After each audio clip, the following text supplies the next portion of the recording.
So good day all and welcome to the South African lawn. Alright.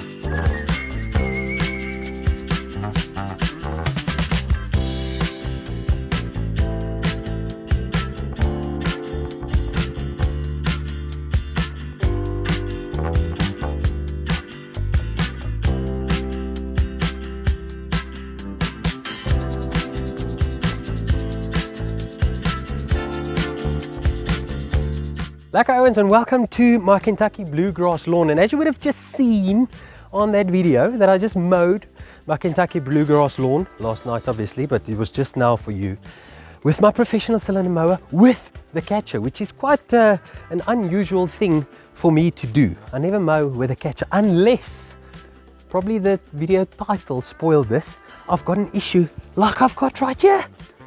I have got some sort of a lawn fungus, which I'm guessing is something like brown patch, but whatever. If you've got something like that, I always recommend to mow with a catcher so you don't contaminate the clippings all over the show and allow this thing to spread. Now it's quite funny, I normally don't see fungus this time of the year because you can feel by the air, the humidity feels like it's lowering and the temperature is lowering. And talking about temperature, just look how lacquer this lawn actually looks, Owens. And it's not because I'm doing a lot of lacquer things and all that, it's because the temperature is now in a good window for this grass to thrive as well as the putting green. Let me show you that. So look how lacquer the putting green is looking. Just a quick update there, looking very, very nice. Mowed at 5 mil. I'm telling you, it's thriving. The lawn probably mowed at around 10 mil, and that's also thriving. It's really in a nice window of temperature. You know, it's a good time of the year. This transition zone between summer and winter is always lacquer for this area of my yard and this specific grass type. So okay guys, today we're going to try and treat this lawn fungus, which is one of the issues, and I wouldn't say it's a big issue. I only found it there and 1 or 2 spots here. You can't even properly see it on the camera, but if like there you can see it. Sorry, the shadows is making it a little bit more difficult to see, but if you get closer you can see that there's some areas of grass that's been hurt. Like compared to there's almost no brown leaf blades, whereas in this area there is some. Okay, so we're going to try and treat that. The only other issue I find in this lawn, besides the odd oxalis popping up, is invasive grasses, guys. So Jomo right there has been such a blessing to this yard, really helping me to keep things neat and intact. Has started pulling out the unwanted grasses. So I've got querc in here, which is an issue. I've got oxalis, and also another bummer is Poa annua. Okay, so this one you can clearly see, well, a little bit more difficult on camera, but this is Poa. And in other areas where the Poas come up, it is setting seed, like right here. So check right there. This is a clear sign that you've got Poa, which is quite easily treated in warm season lawns with chemicals, but a little bit more tricky on Kentucky Bluegrass. So yeah, guys, let's get to the spraying of this fungus, and hopefully we can get that under control. So the product I will be using is Bumper, which has got the active ingredient propaganazole. Let me not talk before I know. Which has got the active ingredient, propaganazole right there, 250 grams per litre. Always when working with these products, guys, be careful, be sure to read the label. I'll tell you what my application rate is going to be right now, but before using a product like that, read the label and stick to the application rate and ratios between chemical and water. Lekker man. Right guys, so I've decided to treat the entire lawn. So this area where the fungus is present, I'll probably treat as an active fungus control, and the rest of the lawn I'll just treat as a preventative fungicide application. So I'm going to go smack bang in the middle of the recommended rate, which is between 40 and 80 mils of this Bumper product, this one right here. which I got from Grasses and Greens, you're welcome to give them a shout. Or if you want to buy in lower quantities, I'm not 100% sure if they've got lower stuff, but you get like this stuff from Effecto, which you can pick up from most of the supermarkets. However, active ingredients are the same, guys, so you want to be quite careful. And somebody commented on the previous video about my PPE, so I've got these gloves on just for you.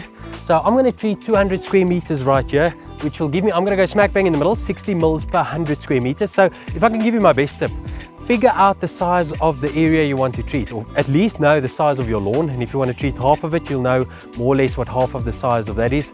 So here we're working with 200 square meters. So I want 60 mils per 100 squares. So that equates to 120 mils of this product over 200 square meters. Okay, that's like 125, so that should be fine, because my safe area is between 80 mils and what's the higher rate? 80, so 80 and 160 mils. So I'm smack bang in the middle, so that should be a safe rate. And then also a good thing to keep in mind is to maybe think of doing a follow-up application, especially with funguses like this. It might be like lingering in an area which might still spring up. So you should prevent it with this, but to treat after roughly 2 to 3 weeks again. And please remember not to do repetitive applications with the same active ingredient. If you can't get the fungus under control, firstly try and figure out what fungus you've got. So like here, I'm pretty sure I've got something like brown patch here, which is quite a common fungus, which is treated by this active ingredient quite effectively. But try and figure out what fungus you've got or what the issue is, and treat it with the appropriate product at the recommended label rate. Just read the label. So I'm going to fill this. It's got about 2 liters of water. I know this area takes about 6 liters of water. So I'm going to add another 2 or 3 liters of water until I get to 5.5 or 6 liters of water, and that should give me a good mixture to spray on this lawn.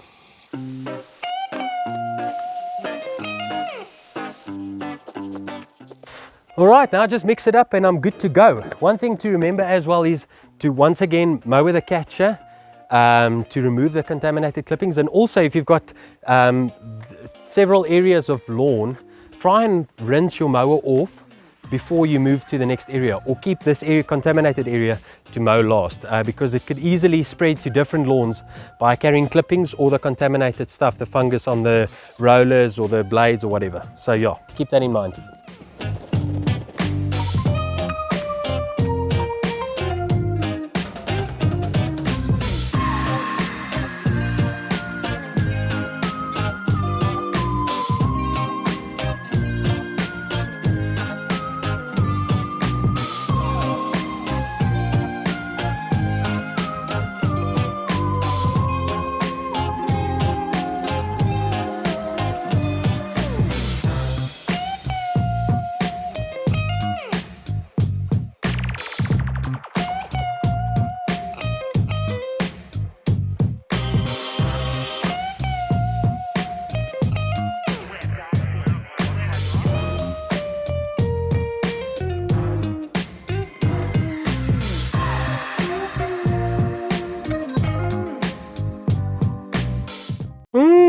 So I've emptied that entire sprayer like a mense, and hopefully now I'm controlling my fungus.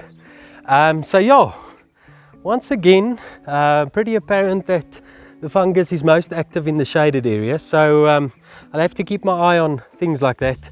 Those areas probably carrying dew a little bit later into the day than the rest of the lawn, and that's probably why it allows for fungus to thrive a little bit better in those areas. So I'll have to keep my eye on that. But guys, looking lekker, Owens. So I hope you enjoyed the video. We are moving slowly but surely to winter now. The rain is gradually fading away for us here in Joburg. So a lot of winter videos coming up for kikuyu, how to winter prep your kikuyu and your warm season grasses. So if you're interested in those type of things, be sure to subscribe, and thank you once again to all the subscribers.